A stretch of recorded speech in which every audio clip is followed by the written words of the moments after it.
Une apparition virtuelle spéciale du grand Elon Musk. C'est complètement dingue. Alors, allons-y. Salut tout le monde. Oui. Bon, Elon, je me présente. Je suis John de Tesla Owner Silicon Valley.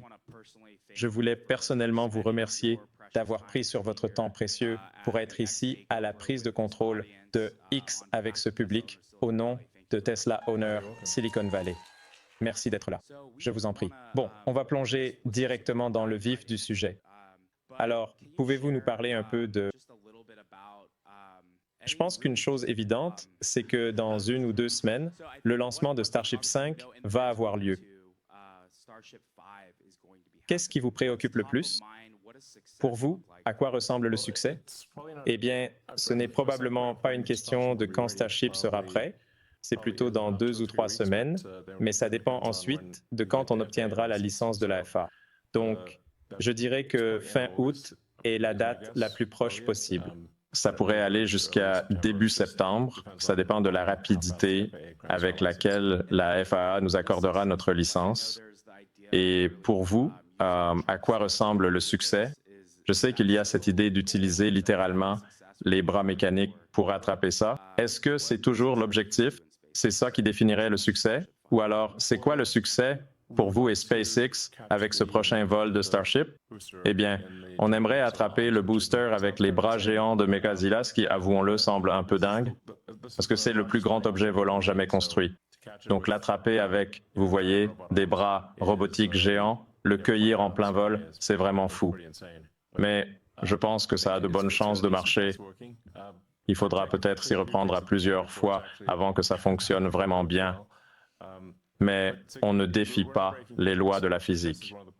Donc le succès est l'un des résultats possibles ici. On veut vraiment essayer de récupérer le booster. Lors du dernier vol, on a réussi à faire un amérissage en douceur dans l'océan, dans le golfe du Mexique. Et ouais, bah, c'était cool. Je pense que les gens ont peut-être vu la vidéo en temps réel jusqu'à l'amérissage. Et puis, l'autre objectif que nous espérons atteindre, c'est évidemment un bouclier thermique plus robuste. Donc, vous savez, la dernière fois, le vaisseau a réussi à atteindre l'océan Pacifique, ou plutôt la frontière entre l'océan Indien et l'océan Pacifique. Il a allumé ses moteurs et a même réussi un atterrissage en douceur, mais nous avons perdu beaucoup de tuiles du bouclier thermique. C'est assez incroyable que le vaisseau ait réussi un amérissage en douceur et qu'il ait pu aller jusqu'au splashdown malgré la perte de tuiles. Je veux dire, c'est comme si on contrôlait l'appareil avec des petites mains squelettiques, mais il a quand même réussi, même s'il n'est pas arrivé exactement au bon endroit. Donc, comme il a perdu le contrôle, il a atterri à environ 10 km de sa zone d'atterrissage prévue. Cette fois-ci, évidemment, nous voulons que le bouclier thermique survive intact et que les volets aient un contrôle total pour atterrir non seulement en douceur dans l'océan, mais exactement à l'endroit prévu. L'atterrissage du vaisseau est la partie la plus délicate, car le vaisseau est équipé d'un bouclier thermique conçu pour survivre à la rentrée, pas pour se désintégrer. Il arrive au sol pratiquement intact. Donc, pour le vaisseau, nous devons nous assurer que la fiabilité du bouclier thermique est extrêmement élevée et que les volets fonctionnent pour qu'ils puissent se diriger vers un point d'atterrissage très précis, car s'ils venaient à se désintégrer au-dessus d'une zone peuplée, il y a un risque que des débris tombent, causant des dégâts matériels ou blessant des personnes. C'est pourquoi nous voulons être absolument certains que le bouclier thermique du vaisseau est ultra robuste et qu'il atterrit exactement au bon endroit. Donc, avant d'essayer de ramener le vaisseau sur le site de lancement, nous voudrons probablement, je pense, avoir au moins 3 atterrissages réussis du vaisseau et le bouclier thermique du vaisseau a été considérablement amélioré cette fois-ci. Je dirais qu'il est au moins 2 fois plus performant. Dans certains cas, il est infiniment meilleur et dispose d'un bouclier thermique secondaire derrière le bouclier primaire. C'est peut-être une explication plus longue que ce que vous attendiez, mais voilà ce que nous espérons réaliser. Je pense que nous avons environ 50% de chances de récupérer le propulseur.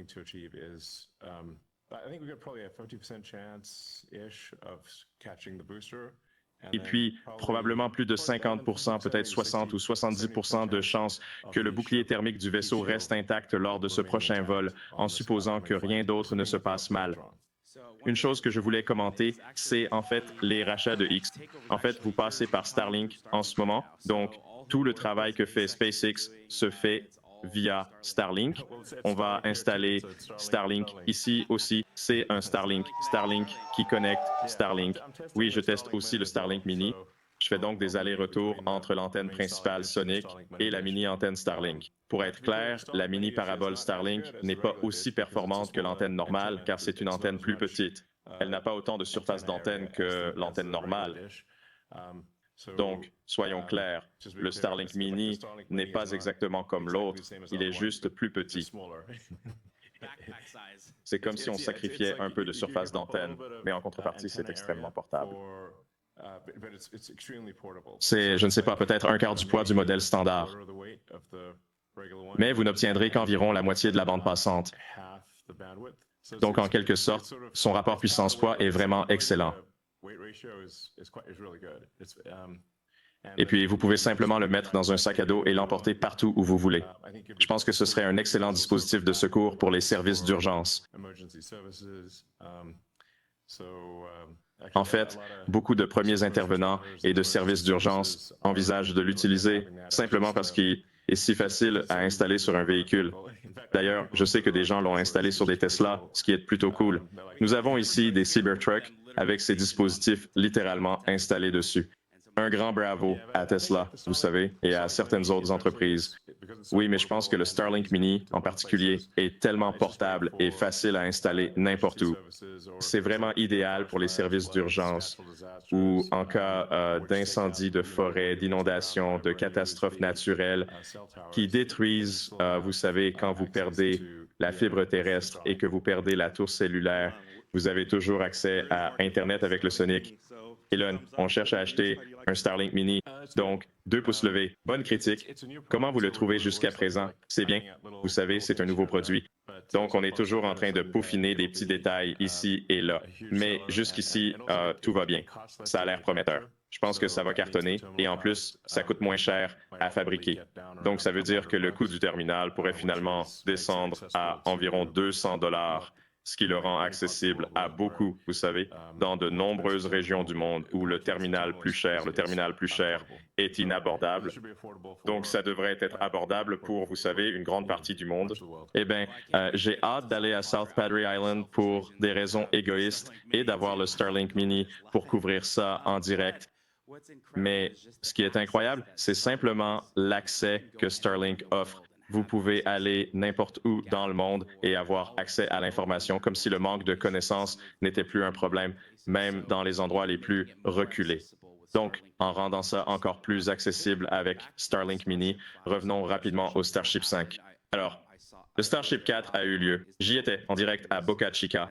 C'était impressionnant et puis en faisant la visite de l'usine Star Factory, ce que vous faites à Starbase est incroyable. La vitesse à laquelle vous itérez et apportez des changements à la volée, c'est comme si chaque jour qui passe équivalait à un siècle ailleurs, vu la quantité de changements que vous apportez. En dehors des boucliers thermiques, quelles ont été les autres grandes découvertes du lancement de Starship 4 que vous mettez en œuvre et préparez pour ce prochain lancement? Eh bien, entre chaque vol, il y a des centaines de changements à la fois sur le vaisseau et le propulseur. Beaucoup de ces changements sont très petits, mais ils s'accumulent pour aboutir à des modifications significatives. Donc, si on additionne les changements apportés au vaisseau, au propulseur et au site de lancement, on parle en réalité de milliers de modifications entre chaque vol. Il y a des équipes extrêmement talentueuses chez SpaceX qui travaillent sur l'étape 0, c'est-à-dire le site de lancement, et cette étape 0 est aussi cruciale que les étapes 1 et 2. L'étape 1 étant le propulseur, l'étape 2 étant le vaisseau. Franchement, il y a tellement d'aspects techniques que si j'entrais dans les détails, la plupart des gens seraient perdus. Vous savez, ça peut être une petite valve par-ci, un changement de ligne par-là, une modification du routage des câbles ailleurs et plein d'ajustements dans le logiciel. Donc, c'est un ensemble de choses qui ne sont pas aussi simples à décrire que la mise à niveau du bouclier thermique. Et voilà.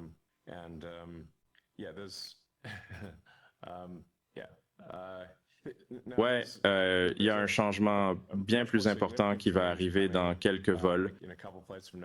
Je crois que c'est sur le vaisseau numéro 7 où on va déplacer les volets avant plus vers l'arrière. Ça m'a toujours embêté, cette erreur de conception qu'on a faite au début avec le vaisseau, d'avoir les volets avant symétriques aux volets arrière, avec les volets avant à 180 degrés. En fait, on veut vraiment que les volets avant soient un peu à l'abri du vent. Je fais gaffe à ne pas trop entrer dans les détails techniques qui n'auraient pas de sens si vous ne connaissez pas les fusées. Mais le vaisseau se dirige un peu comme un parachutiste, où les volets sont comme ses bras et ses jambes. C'est vraiment différent d'un avion. Et puis pour les volets avant, on veut vraiment éviter que les volets avant soient exposés au flux d'air, parce qu'on essaye désespérément d'empêcher que le côté moteur ne pivote vers l'avant et ne se retrouve dans le plasma chaud. Donc je pense qu'avec le vaisseau 7, les volets avant vont devenir plus petits et ils vont pivoter. Je veux dire, ils sont en position articulée. Au lieu d'être à 180 degrés, c'est plutôt, je ne sais pas, peut-être 150 degrés environ. Du coup, les volets avant servent vraiment juste de volets compensateurs. Donc en gros, les volets deviennent plus petits et plus légers, ce qui améliore la charge utile. Et puis il y a des améliorations continues, des boucliers thermiques. Les moteurs s'améliorent aussi. On peut donc faire tourner les moteurs à une poussée plus élevée, avec une meilleure fiabilité. Et puis un grand changement va peut-être arriver l'année prochaine ou quelque chose comme ça, où on se débarrassera du bouclier thermique de base et du bouclier thermique du vaisseau, le bouclier thermique du côté moteur. Donc les moteurs n'auront plus besoin d'être encapsulés avec la prochaine grande révision du moteur Raptor, ce qui est assez complexe. Mais ça élimine beaucoup de masse à la base du véhicule et à la base du vaisseau. Du coup, la base du vaisseau et le propulseur deviennent tous deux beaucoup plus légers et les moteurs sont plus robustes. Il y a beaucoup de détails techniques sur Starship ici, mais en plus, la charge utile sera confortablement supérieure à 100 tonnes sur une orbite utile. Donc 100 tonnes sur une orbite utile avec une réutilisation complète, où le propulseur et le vaisseau reviennent sur le site de lancement, signifie que le coût par tonne en orbite est peut-être environ 100 fois inférieur à ce qu'il était dans le passé. Et c'est ce qui permettrait à la vie de s'étendre au-delà de la Terre et de construire une ville autonome sur Mars, ce qui maximiserait la durée de vie probable de la conscience de plusieurs millénaires, voire de millions d'années. Je vais passer la parole à Kelvin après ça. Mais une chose qui est incroyable chez toi, Yvonne, c'est à quel point tu es impliqué dans les moindres détails. Je ne pense pas avoir jamais vu un dirigeant d'entreprise être aussi impliqué dans les aspects techniques, et le fait que tu puisses avoir une vision aussi large et aussi précise, littéralement, c'est vraiment impressionnant. Je vais donc passer la parole à Kelvin. Mais c'est juste une chose que j'ai remarqué chez toi, c'est que tu es très impliqué dans tout ce que tu fais et vous êtes capable d'avoir une vue d'ensemble, mais aussi d'entrer dans les détails. Ouais, en fait, je dirige l'ingénierie et le design de l'entreprise. C'est plutôt inhabituel. Mais c'est, je pense, une grande partie de la raison pour laquelle les entreprises réussissent. C'est parce que je comprends l'ingénierie. Et je sais que mon jugement sur les compétences de quelqu'un en ingénierie ou en design est plutôt bon. Donc, pour avoir les personnes les plus talentueuses et leur donner le plus de responsabilités, si vous ne comprenez pas vraiment l'ingénierie, comment pouvez-vous savoir si quelqu'un est un bon ingénieur? C'est vraiment important. Je pense qu'on a une équipe très talentueuse, mais pour savoir si quelqu'un a du talent, il faut aussi comprendre l'ingénierie. Elon, on va changer de sujet et parler de Tesla. C'est bien. C'est quoi la prise de contrôle de Tesla? Maintenant, c'est la prise de contrôle de X, mais on fait des prises de contrôle de Tesla partout dans le monde. Ouais, c'est cool. Et au fait, les gars, je veux juste vous dire un grand merci pour votre soutien. C'est vraiment apprécié. Merci. Et je sais que Kelvin va enchaîner avec une question, mais je tenais simplement à remercier notre organisation pour son soutien. J'ai littéralement acheté ma Tesla en 2018. J'ai commencé à la conduire et je n'en reviens pas du plaisir que ça procure, malgré les fausses nouvelles, même ici dans la Bay Area. Ça a toujours été comme ça, vous savez, de rejoindre cette communauté et d'organiser maintenant ces événements épiques. Bon, je vais passer la parole à Kelvin. Oui, Elon. Il y a évidemment beaucoup de fans de Tesla ici, ainsi que de SpaceX, mais concernant Tesla, pouvez-vous nous donner des informations sur les futurs modèles? Notamment, vous savez, le robot taxi qui va sortir. Vous savez, je veux dire, je ne peux pas vraiment faire d'annonce de produit. Lors de la prise de contrôle de X, je plaisante. Je veux dire, une grande partie de ce que j'ai dit, je l'ai déjà mentionné lors de la conférence téléphonique, sur les résultats ou sur Twitter.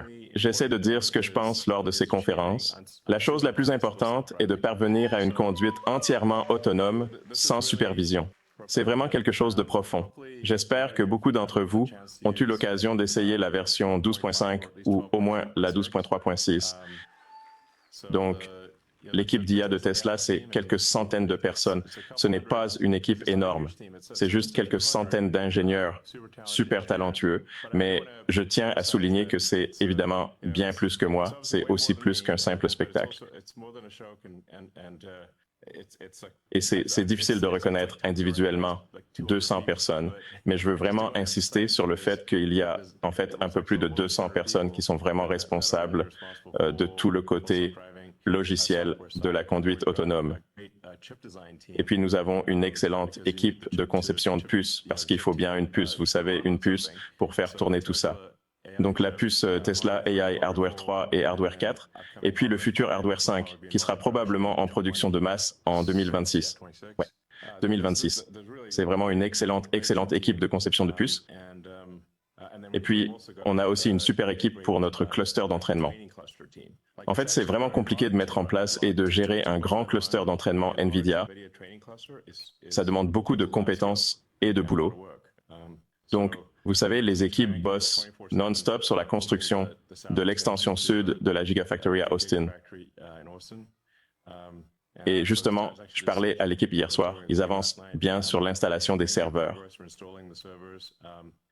Mais vous voyez, certains pensent qu'il suffit d'acheter des GPU NVIDIA, de les brancher, de lancer l'entraînement, et hop, c'est parti. Ce n'est pas du tout le cas. C'est super compliqué, en réalité. En fait, l'un des trucs délicats qui est assez intéressant avec, si vous avez un gros entraînement NVIDIA ou n'importe quel type de gros entraînement, c'est que les fluctuations de puissance sont incomparables à ce qu'on peut voir ailleurs, parce que les GPU fonctionnent tous avec une précision extrême. C'est comme une symphonie, une énorme symphonie avec, vous savez, dans le cas de l'installation à Giga Texas, il y aura 50 000 éléments. C'est comme orchestrer 50 000 instruments, tous jouant en harmonie.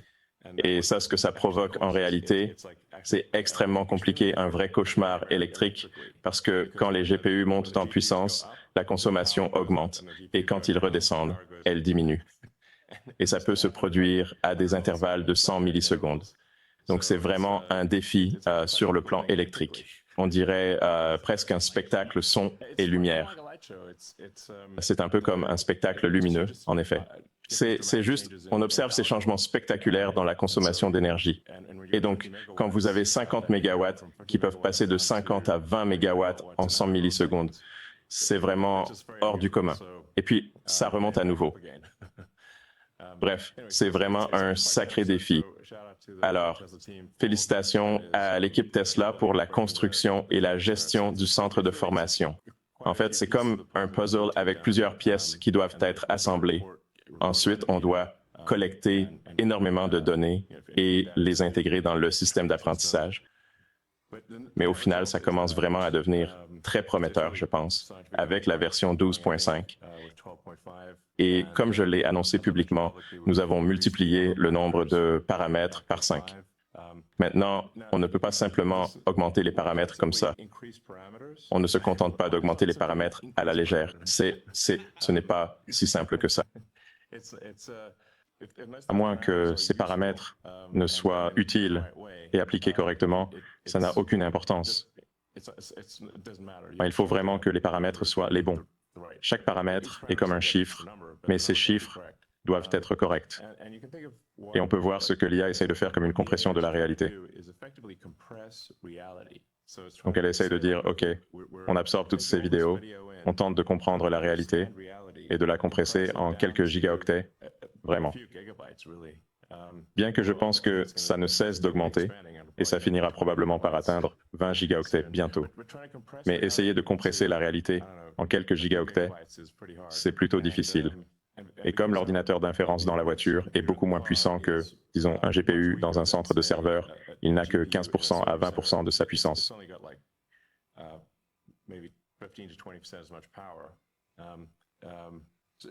Donc si votre ordinateur d'inférence est relativement faible, vous devez en fait consacrer plus d'efforts côté entraînement pour compenser cette faiblesse. Enfin bref, ça fonctionne quand même. Je pense que ça marche vraiment bien.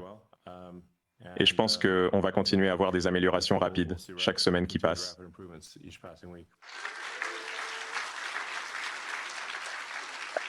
En parlant de spectacle de lumière, je voulais juste vous remercier d'avoir repartagé notre show lumineux de X-Takeover. Je l'apprécie, bien sûr. Alors, je voudrais parler des technologies de batterie. Quelles avancées vous enthousiasment le plus en termes de technologie des batteries et comment vont-elles impacter l'autonomie et l'efficacité des futurs Tesla? Eh bien, je pense qu'il est important de noter que, même s'il n'y avait aucune percée dans les batteries, on pourrait électrifier tous les transports routiers, tous les transports terrestres et tous les navires.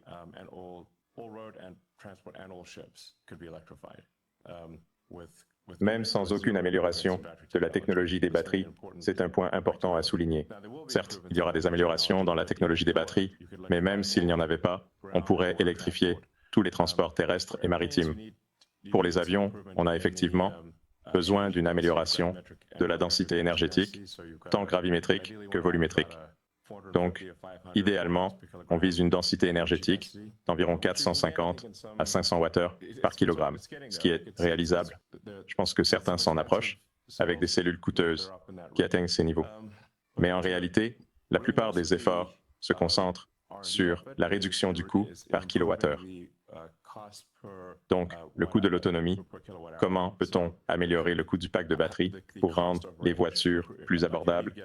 Et puis, du point de vue de l'autonomie, je pense que les gens s'attendent maintenant à une autonomie d'environ 300 miles par kilowattheure.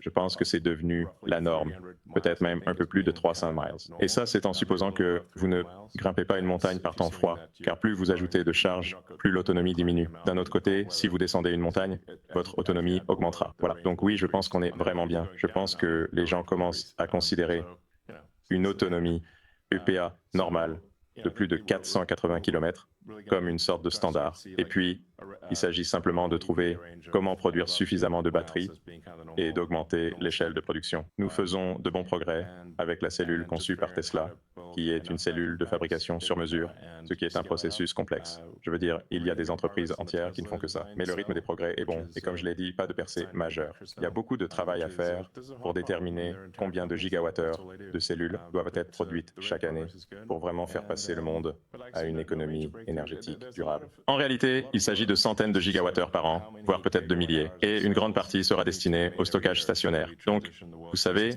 pour les parents, si vous êtes parent, vous allez devoir vous tourner vers le stockage stationnaire. Donc, vous savez, quand on compare l'énergie éolienne avec des batteries stationnaires, l'énergie solaire avec des batteries stationnaires, et qu'on cherche à améliorer globalement l'efficacité et la stabilité du réseau avec ces batteries fixes, eh bien, c'est vraiment un enjeu majeur. Donc oui, dans l'ensemble, j'ai l'impression que les choses progressent à un bon rythme. Vous savez, quand je pense à tous ces vétérans que j'ai rencontrés au fil des ans et qui nous suivent depuis le début, je réalise que je suis arrivé assez tard dans l'aventure. Mais c'est dingue, même depuis 2018, de voir comment on est passé de quelques semaines, voire quelques jours avant la faillite, à une entreprise qui produit 5000 Model 3 et qui développe la conduite entièrement autonome. Et la seule chose que je veux dire, c'est que j'ai toujours su que j'étais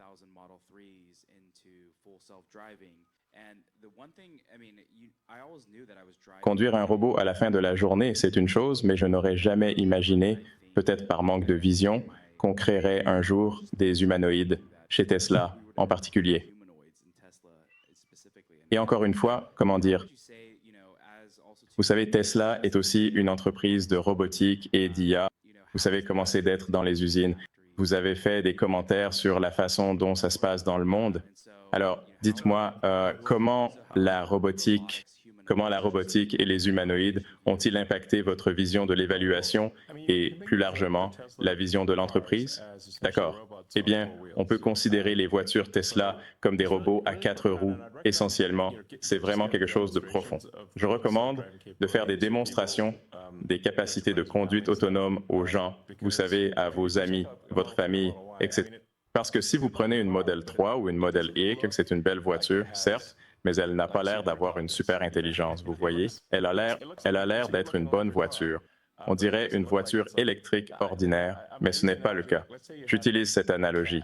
Imaginez que vous ayez un chat qui semble normal, mais en réalité, votre chat peut parler, sauter et faire un numéro de danse avec un chapeau et une canne, comme dans une comédie musicale. Vous parlez de Garfield? Non, plutôt imaginez que vous ayez un chat conscient qui peut parler, chanter et danser.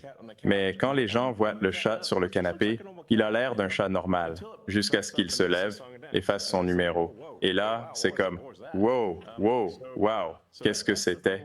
C'est pareil pour la conduite autonome. Oui, la Model 3 et la Y sont des voitures attrayantes et normales en apparence, sauf que les nôtres peuvent, en gros, chanter et danser. Elles sont intelligentes et peuvent se conduire d'un endroit à un autre. Donc, simplement démontrer ça aux gens, ça les épate complètement. Je recommande donc de faire ça parce que c'est vraiment, vraiment essentiel. Et puis pour le robot Optimus, c'est vraiment une extension de ce qu'on a appris avec la voiture. Donc, on a un robot intelligent à 4 roues et Optimus, c'est un robot intelligent avec des bras et des jambes. Mais, vous savez, dans le cas d'Optimus, on a dû concevoir chaque partie du robot à partir de zéro, tous les moteurs, les engrenages, l'électronique et les capteurs ont dû être conçus de A à Z. Et puis, on a dû apprendre à faire fonctionner tous ces moteurs et capteurs. Ça nous apprend vraiment beaucoup sur le fonctionnement du corps humain et on réalise qu'il y a une raison pour laquelle on a évolué de cette façon. Vous savez, la raison pour laquelle les muscles qui contrôlent votre main sont en fait situés dans votre avant-bras, c'est parce que, en fait, si vous regardez votre main, c'est vraiment comme une marionnette, en gros. Et les fils de la marionnette sont dans votre avant-bras. Donc, en fait, il y a peu de muscles dans la main même, mais la plupart des muscles qui la font fonctionner sont dans l'avant-bras. Avec la version actuelle d'Optimus, on a placé les actionneurs directement dans la main. Mais dans la nouvelle version qu'on va lancer plus tard cette année, les actionneurs seront dans l'avant-bras, imitant vraiment le fonctionnement d'une main humaine. Et en réalité, il n'y a ni moteur ni actionneur. Quand je parle d'actionneur, je veux dire un ensemble comprenant moteur, boîte de vitesse, électronique de puissance et capteur. Il n'existe pas d'actionneur qu'on puisse acheter, quel que soit le prix, qui fonctionne bien pour un robot humanoïde. On doit donc repartir des principes fondamentaux de la physique et concevoir tous les actionneurs de A à Z. C'est un travail énorme. Et je pense qu'il serait très difficile pour une entreprise qui n'est pas extrêmement douée en conception d'actionneurs de fabriquer un robot humanoïde efficace. Et puis, il aura le même cerveau que la voiture. Donc au début, on avait le matériel 4, puis le 5 et le 26. Et puis, tout comme la voiture apprend à naviguer dans la réalité, c'est le même processus de base pour le robot humanoïde. Et je pense qu'au final, tout le monde en voudra un. C'est comme qui n'en voudrait pas, vous voyez? Il n'y a pas de raison de ne pas vouloir de robots. Mais imaginez, si R2D2 et C3PO étaient réels et que vous pouviez les avoir, qui n'en voudrait pas? Ce serait génial. comme un robot ami sympathique. Maintenant, il faut s'assurer qu'il reste amicaux. Bien sûr, c'est très important. J'espérais plutôt un Garfield. Ouais, je pense que les gens vont vraiment s'attacher à leur robot humanoïde, tout comme on s'attache à C-3PO, vous voyez. Et ouais, je pense que tout le monde va en vouloir un, c'est sûr. Et à long terme, je pense que le coût d'un robot humanoïde devrait être inférieur à celui d'une voiture parce qu'il pèse moins et qu'il contient moins de pièces. Donc, au final, je pense qu'un robot humanoïde vraiment utile coûtera probablement à long terme dans les 20 000 ou 25 000 dollars. Mais ça dépend de la valeur du dollar à l'avenir, vous savez, avec l'inflation et tout ça. Mais en dollars actuels, je pense qu'on pourrait atteindre un prix de 20 000 ou 25 000 dollars pour un robot humanoïde vraiment utile. Vous savez, un robot qui pourrait vous aider à s'occuper des enfants, promener le chien, faire les courses, ce genre de choses, quoi. Donc, je pense que tout le monde en voudra un. Il y a 8 milliards de personnes sur Terre et je pense qu'elles en voudront toutes un. C'est pour ça que je pense que ça va probablement être le truc le plus énorme de tous les temps. Elon, à quoi vas-tu utiliser ton robot? Eh bien, je veux dire, pour commencer, on est, vous savez, donc on démarre avec la première unité de production, la conception d'un prototype d'Optimus qui effectuera des tâches basiques dans les usines Tesla l'année prochaine. Car nous voulons régler de nombreux détails, vous savez, c'est simplement pour s'assurer qu'il soit utile. Et pendant la première année environ, il nécessitera beaucoup de surveillance de la part des ingénieurs. Ensuite, on espère vraiment qu'on arrivera à le faire fonctionner correctement. Et puis, avec un peu de chance, d'ici 2026, on aura un modèle qu'on pourra commercialiser en dehors de l'entreprise parce qu'on sera sûr qu'il fonctionnera plutôt bien et qu'il répondra aux commandes vocales et ce genre de choses. Donc, je pense qu'on pourra aussi personnaliser l'apparence du robot.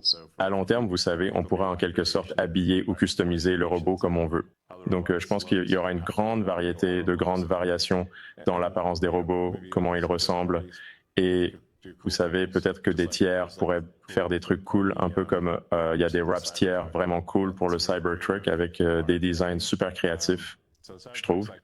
Donc, le Cybertruck, même s'il est livré en acier inoxydable brut, finit par avoir certaines des décorations les plus intéressantes en termes de wrapping. C'est vraiment unique en son genre. D'ailleurs, je parlais à Farrell qui adore être créatif.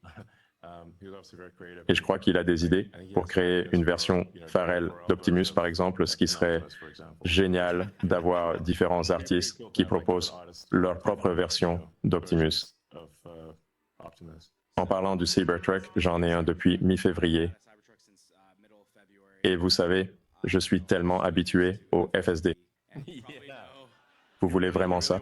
Je suis totalement d'accord. Je ne sais pas si je pourrais avoir un accès post spécial, mais surtout, c'est important pour tout le monde.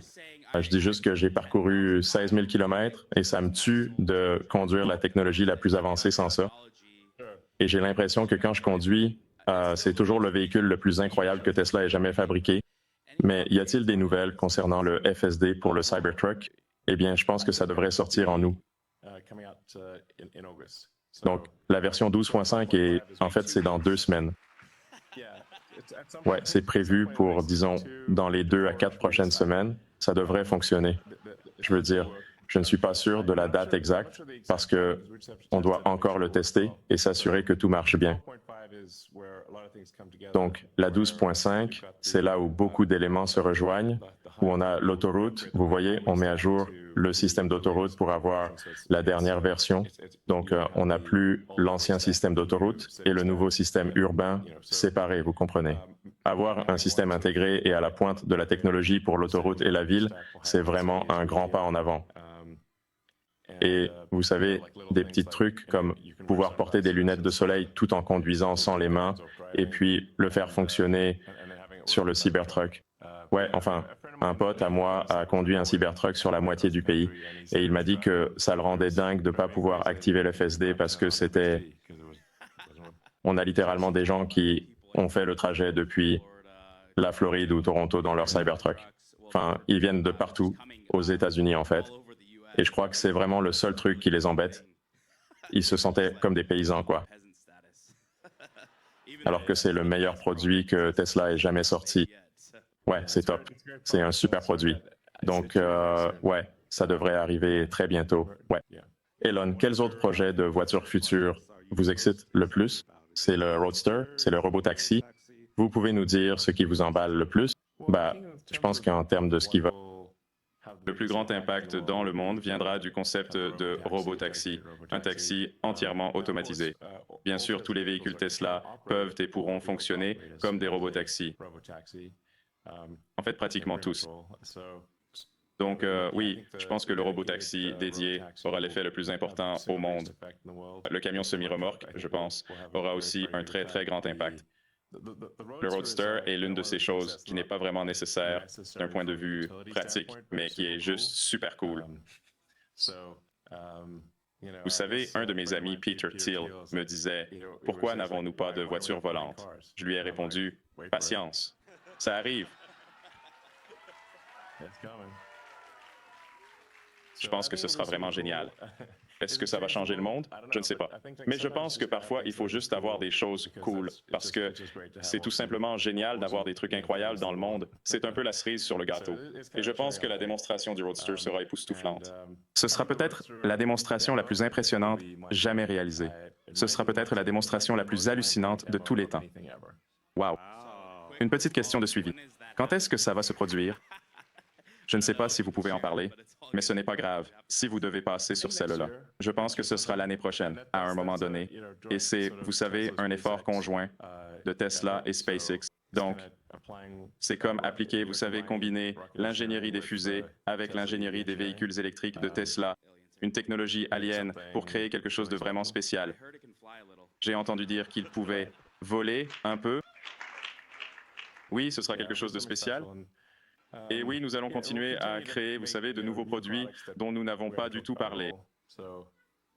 Et donc, comme vous le savez, il y a de nouvelles choses qui vont sortir.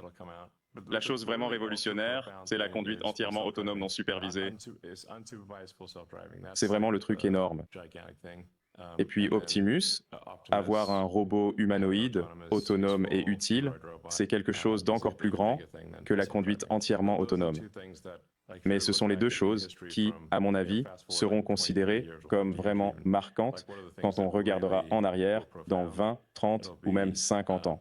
Il s'agira d'une solution générale non supervisée pour la conduite entièrement autonome et d'un robot humanoïde véritablement utile.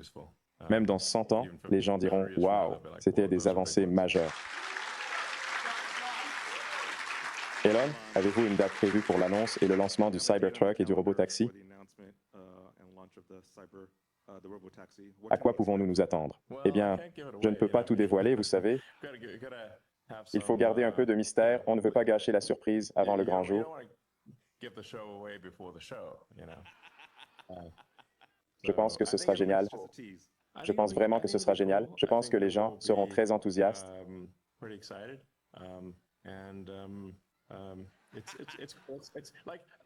Et je me demande, lors de l'événement lui-même, combien de personnes réaliseront vraiment à quel point ce que nous allons montrer est révolutionnaire. Je pense que certaines personnes comprendront à quel point c'est profond. Pas tout le monde, mais ce sera évident avec le recul. Bon, je sais qu'on parle depuis 45 minutes. Je voulais juste faire un petit point sur le temps.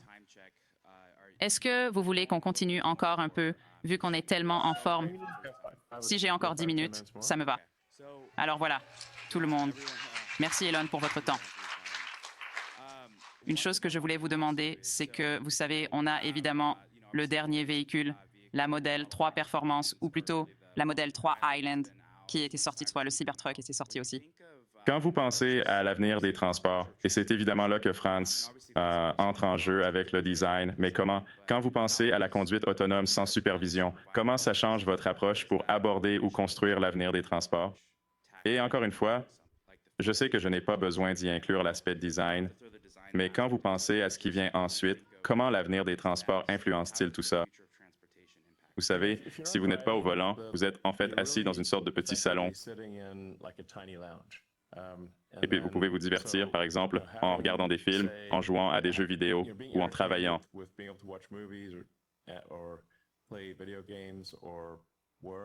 C'est vraiment comme si la voiture devenait un petit salon mobile. Vous pouvez même dormir ou faire ce que vous voulez. Et puis, vous pouvez aussi boire, puisque vous ne conduisez pas. Donc, c'est vraiment comme un petit salon mobile. Ce n'est plus quelque chose qui demande toute votre attention pour la conduite. C'est une expérience complètement différente. Je pense que je devrais mentionner qu'il y aurait, je pense, quelque chose d'intéressant à l'avenir pour les optimistes, pour les personnes qui ont perdu leurs membres. Si on prend Neuralink, on pourrait essentiellement contrôler. La version Neuralink 1 de télépathie permet de contrôler des appareils électroniques. Si quelqu'un a perdu ses bras ou ses jambes ou quoi que ce soit, en combinant ça avec un Neuralink, ça leur donnerait essentiellement des membres cybernétiques. C'est un peu comme Luke Skywalker dans l'Empire contre-attaque, avec sa main robotique. Donc je pense que ça pourrait être vraiment incroyable pour les gens qui ont perdu des membres de pouvoir avoir une sorte de membre cybernétique. Je pense que ce serait cool, une sorte d'effort combiné entre Neuralink et Tesla. Elon, il y a eu des nouvelles récentes sur X à propos de quelques annonces de bonbons ou quelque chose comme ça. Non, je ne sais pas ce que c'est. Je plaisante juste à propos des bonbons. Donc, ouais, j'ai déjà trop à faire pour ajouter des bonbons, je pense. Donc, fausse nouvelle. Ouais. Je veux dire, c'est dingue tout ce qui se passe dans le monde. Franchement, il y a tellement de choses qui se passent avec SpaceX et Tesla, sans parler de toutes les avancées en IA. Il y a aussi beaucoup de progrès dans le domaine pharmaceutique. Vous savez, on voit arriver plein de nouveaux médicaments révolutionnaires, vraiment intéressants, et je pense qu'on se dirige sans aucun doute vers l'avenir le plus passionnant qu'on ait jamais connu.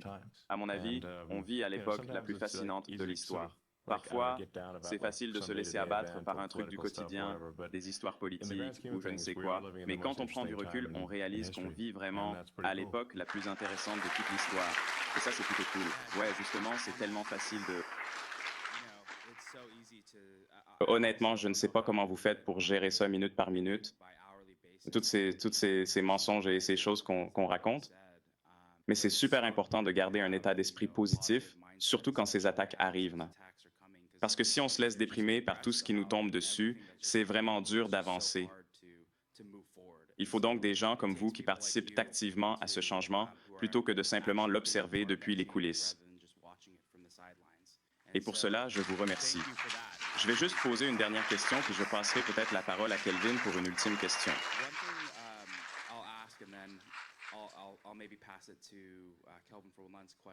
Nous avons beaucoup d'investisseurs particuliers ici présents. Comme nous le savons, je veux juste dire à quel point X est incroyable et comment certaines choses ont même fonctionné en arrière-plan. Je me souviens avoir rencontré Amy Stephens, qui était évidemment derrière, vous savez, l'équipe avec laquelle elle a travaillé pour monter un procès, notamment sur le plan de rémunération.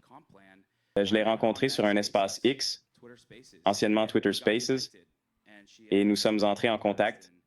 Elle a fini par participer à notre podcast. Et puis, la chose suivante que je sais, c'est qu'elle entre en contact avec Alexandra Merz, la Tesla Boomer Mama, et je vois tout le travail qui se passe en coulisses avec ce que Amy faisait et ensuite ce qu'Alexandra faisait en première ligne. Mais la question que je voulais, vous savez, quand on pense aux investisseurs particuliers et à ce que ça représente pour Tesla, qu'est-ce qui vous vient à l'esprit, surtout avec tout le travail que la communauté a fait, Alexandra, les Amy de ce monde, la communauté Tesla, mais qu'est-ce qui vous vient à l'esprit quand vous pensez aux investisseurs particuliers de Tesla? Eh bien, j'adore les investisseurs particuliers, je dois dire, parce que, vous savez, je pense que les investisseurs particuliers ou les investisseurs individuels prennent vraiment la décision de soutenir l'entreprise. Et ça, c'est vraiment très apprécié. Vous savez, je pense que nous avons peut-être le pourcentage d'investisseurs particuliers le plus élevé de toutes les entreprises, ou du moins certainement l'un des plus élevés. Et je pense que c'est vraiment une bonne chose. Et puis, vous savez, il y aura des hauts et des bas dans le cours de l'action pour, vous savez, des raisons aléatoires. Je suis convaincu que la valeur à long terme de l'entreprise sera extrêmement élevée. Vous savez, je pense que la meilleure analyse que j'ai vue est celle de l'entreprise de Cathie Wood, ARK Invest, qui a été la plus précise jusqu'à présent. Et c'est juste que, vous savez, la valeur des entreprises va être un peu folle avec la conduite entièrement autonome, non supervisée, et avec les robots humanoïdes. Vous savez, je me demande même ce que l'argent signifiera à l'avenir.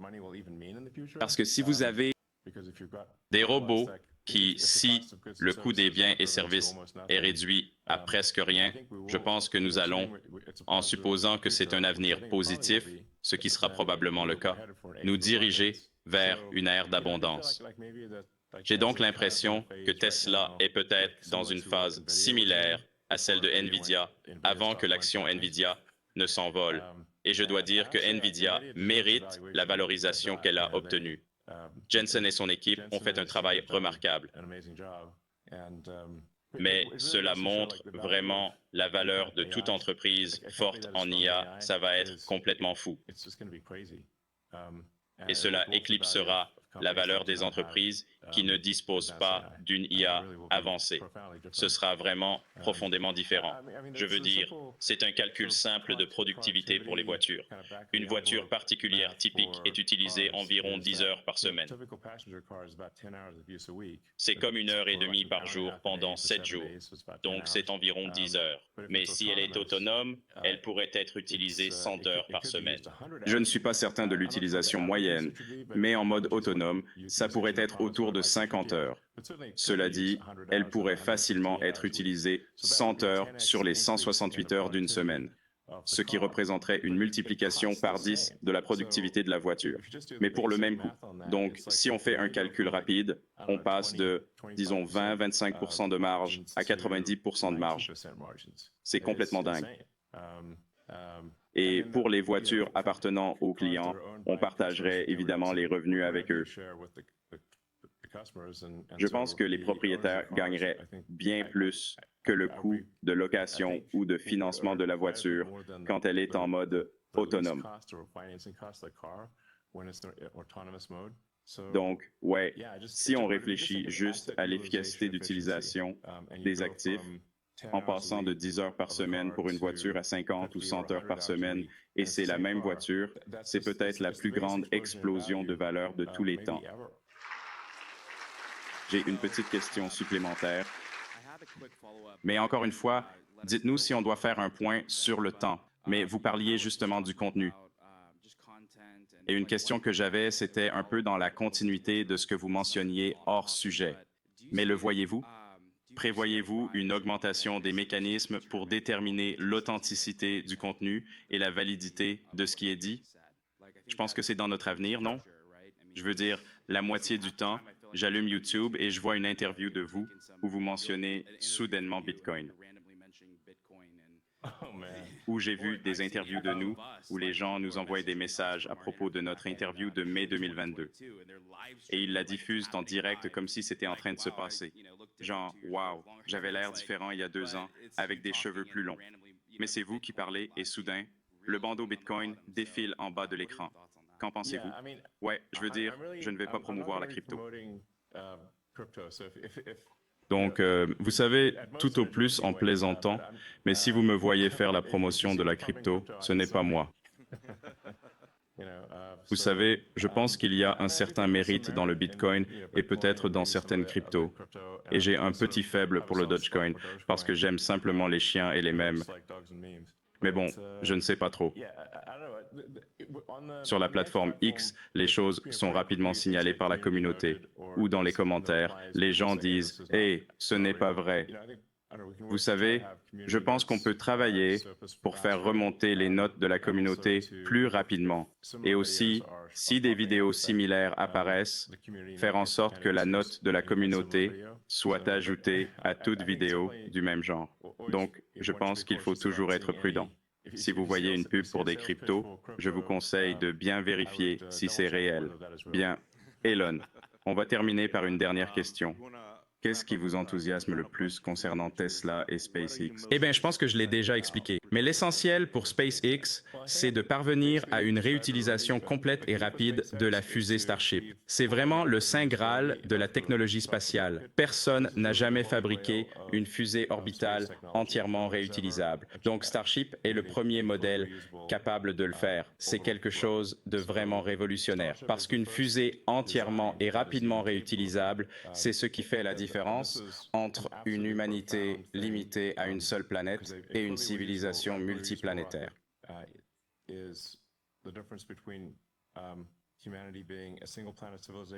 Une civilisation multiplanétaire. C'est vraiment énorme et je pense qu'on pourrait y arriver dès l'année prochaine. C'est donc un grand pas en avant. Et puis pour Tesla, bon, il ne faut pas vendre la peau de l'ours avant de l'avoir tué. C'est un sacré défi. Mais je pense que ça va se concrétiser l'année prochaine. Ensuite, une solution générale pour la conduite autonome, c'est aussi quelque chose d'incroyablement révolutionnaire. On parle là de conduite entièrement autonome sans supervision. Si ça n'arrive pas d'ici la fin de l'année, ça semble extrêmement probable pour l'année prochaine. Si on regarde la courbe des kilomètres parcourus entre chaque intervention, on voit que ce nombre s'améliore de façon spectaculaire. Ce sont vraiment les deux avancées majeures. Et puis, comme je l'ai mentionné pour Tesla, il y a aussi Optimus. Les chiffres d'Optimus sont tellement hallucinants qu'on se demande si c'est réel. Parce que je pense sincèrement que le marché des robots humanoïdes pourrait dépasser les 10 milliards d'unités, soit plus que le nombre d'humains, parce que chacun en voudra un. Et puis, il y aura ceux qui sont impliqués dans l'industrie et tout ça. Donc, s'ils les vendent, même en grande quantité à 20 000 $, ça fait 20 billions de dollars. C'est vraiment des chiffres complètement dingues. Ouais, je dois dire. Enfin bref, ce sont des chiffres complètement fous. On devrait donc garder leurs actions. C'est vraiment, vraiment dément. Je devrais dire 200 billions de dollars. C'est juste un chiffre complètement fou. 20 000 $ fois 10 milliards, 20 billions, 200 billions.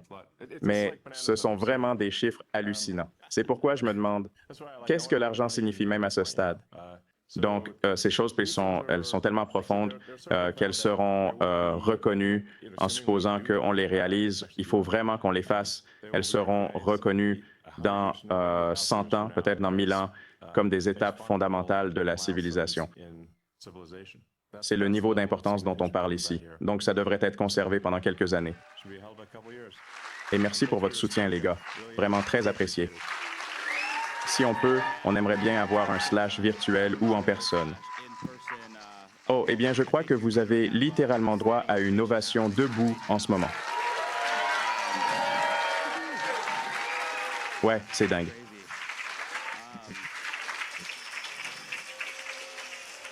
J'ai l'impression de pouvoir dire maintenant que vous avez vraiment envie de danser quand vous parlez du chat lors de la prise de contrôle de X. Donc voilà. Encore merci, Elon, Kelvin et moi, au nom de notre organisation. Merci d'être présent à la prise de contrôle de X, de nous avoir accordé littéralement près d'une heure de votre temps, voire plus. Merci pour le soutien apporté à notre communauté, aux investisseurs particuliers, et nous apprécions tout ce que vous faites pour l'humanité, le fait que vous mettiez vraiment la main à la pâte.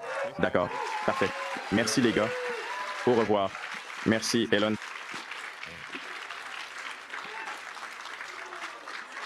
Pour vous donner un peu de contexte, ça ne devait durer que 5 minutes.